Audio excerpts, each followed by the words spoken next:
जो कॉन्फ्लिक्ट हुआ था हेनी क्लासन और संजू सैमसन के बीच, वह आपको लोग को बताते हैं हुआ क्या दरअसल। और उसके बाद हैदराबाद जो रात मैच जीत गई थी, और उसके बाद माही भाई का ये लास्ट मैच रहा है और शायद इनका एरा खत्म हो गया है, शायद जो 5 बार का चैंपियंस रह चुकी है। और उसके बाद जो हुआ क्या, ईशान किशन आते हैं, लगातार जो 70 रन के पारी खेलते हैं। तो इन सभी के बीच जो होता है क्या, अब जो है हैदराबाद, और उसके बाद होता है इतने साथ साथ जीटी को भी पहुंचा दिए हैं वहां पर। तो चलिए इन सभी बातों को हम बात करते हैं। तो रात जो है सबसे पहले चेन्नई सुपर किंग्स टॉस जीती है, और टॉस जीतने के बाद वह कहती है पहले हम बैटिंग करेंगे। बैटिंग नो डाउट उनको करना चाहिए बेहतरीन ढंग से, और लेकिन यह जो रात जो खेले हैं वह काफ़ी ज़्यादा शर्मनाक है, जो खेलना चाहिए प्ले। और ऐसा उनको लग रहा था कि ये जो है लास्ट मैच भी हो सकता है अगर यदि हम मैच लूज करते हैं। तो उस हिसाब जो चेन्नई सुपर किंग्स खेलती नहीं है। उसके बाद ऋतुराज गायकवाड़ आते हैं, वही साधारण खेलते हैं। उसके बाद होता है शिवम दुबे आते हैं, वही साधारण खेलते हैं। एक ही जो प्लेयर है डेविल डेविस, वो आते हैं और काफ़ी बोल्डनेस खेलते हैं, जो 47-48 रन का पारी खेलते हैं। तो उनके अलावा था कोई नहीं चला था, और जस्ट जो है एक जो घी तीर का रन होता है 180 तक पहुँचे थे, वो भी लास्ट के जो बॉलर्स हैं, और उसके बाद होता है लास्ट के जो बैट्समैन है वो सब लगाते हैं, तब जाकर वहाँ पहुँचते हैं। और उसके बाद जो होता है क्या, 180 रन चेस करना बहुत ज़्यादा आसान होता है, ये बात जान जाइए। आज के मैच में वो ज़माना गया जो 120 का था, 110, 130 का था, वहाँ पर जो है लोगों को फंस जाते थे। लेकिन अभी जो है 200 रन, 210, 20 ये जो है आसान से चेस कर जाते हैं। और वही हुआ कि ईशान किशन आते हैं, उसके बाद अभिषेक शर्मा आते हैं। अभिषेक शर्मा आले चले जाते हैं लेकिन उतना रन बना नहीं पाते। उसके बाद आते हैं यहाँ पर क्या करते हैं, टेविसेट बहुत जल्दी आउट हो जाते हैं। और उसके बाद आते हैं एक तूफान जिसका नाम होता है ईशानदार किशन, जो कि 47 गेंद में 70 रन बनाते हैं। वही ईशान किशन का जो विकेट अगर मिल जाती है अगर चेन्नई सुपर किंग्स को, तो थोड़ा टर्निंग पॉइंट हो सकती है। लेकिन ईशान किशन आते हैं और लगातार 70 रन के पारी खेलते हैं। यह जो है वही जो हैदराबाद को क्या करते हैं, जीत की खेमा में पहुंचा देते हैं। और उसके बाद हेनरी क्लासन आते हैं, वो भी 47 रन के पारी खेलते हैं। और उसके बाद होता है क्या, वहीं से आउट कर दिया जाता है। हेनरी क्लासन जस्ट एक जो पैर उठते हैं, और उसके बाद होता है उनको कर देते हैं। और उसके बाद होता है हेनरी क्लासन जैसे ही हुआ, आप बताते हैं वहाँ पॉइंट पर हुआ क्या।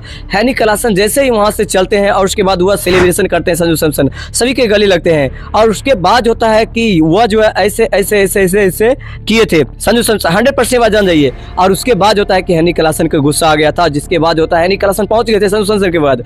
और ये बात 100% जान जाइए कि अभी जो दुनिया में सबसे बेहतरीन T20 के बल्लेबाज वो है तो हेनरी क्लासन है। और उसके बाद उनके जैसा डाउन टू अर्थ अभी तक हमने प्लेयर नहीं देखा।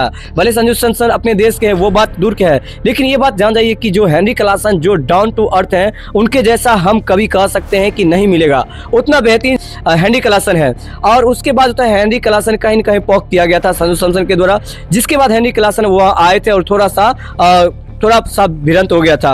और उसके बाद शिवम दुबे आते हैं और उनको जो है समझा बुझाकर आगे निकाल देते हैं। लेकिन यह जो संजू सैमसन जो किए हैं, यह जो है दरअसल गलत है।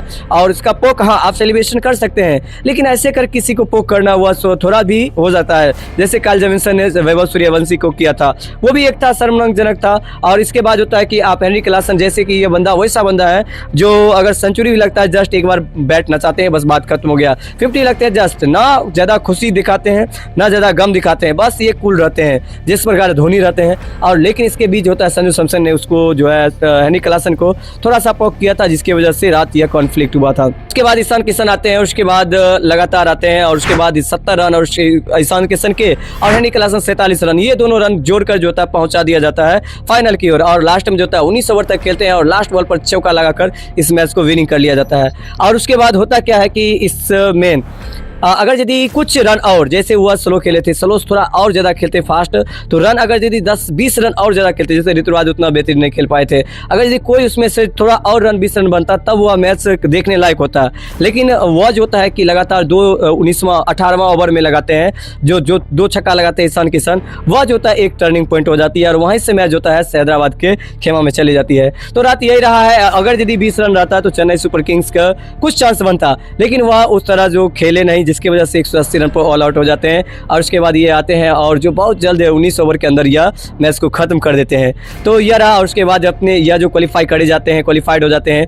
और उसके बाद होता है कि उसके साथ साथ जीटी को भी क्वालिफाइड कर देते हैं। तो चलिए हम भी चलते हैं, आपको भी साथ लेकर चलते हैं। और शुभमन गिल को जो है टीम बिना खेले जो है क्वालिफाइड कर जाते हैं। अब जो है 3 टीम पहुँच चुकी है, जीटी, हैदराबाद, ये तीनों पहुँच चुके हैं। अब देखना रहेगा अगला किनकी बारी है, तो ये भी देखना काफ़ी ज़्यादा इंटरेस्टिंग रहेगा कि अगले जैसे खेलते हैं। और उसके बाद ये बात तो आप जान लीजिए कि Chennai super king out of this IPL series. फिलहाल में आप लोगों को क्या लगता है जरूर कमेंट्स करके बताइएगा। हाँ, एक बात जरूर बताइएगा, जो हेनरी क्लासन और उसके बाद संजू सैमसन के बीच हुआ था, हाँ ये बात 100% है कि संजू सैमसन ने उनको पोक किया था, जिसके बाद जो है हेनरी क्लासन ने उनको जवाब देने के लिए वहाँ पर पहुँचे थे। फिलहाल यदि आप लोग देखे होंगे तो कमेंट्स कर जरूर बताइएगा। और इस तरह के जो क्रिकेट होते हैं रिव्यू के लिए, क्रिकेट जानकारी के लिए आप जो है इस यूट्यूब चैनल को सब्सक्राइब कर सकते हैं, और ताकि जो हम इससे रिलेटेड जो भी वीडियो बनाए तो आप लोग तक जस्ट इंटरटेनमेंट के तौर पर और जस्ट इन्फॉर्मेशन के तौर पर आप लोग तक पहुँच सके।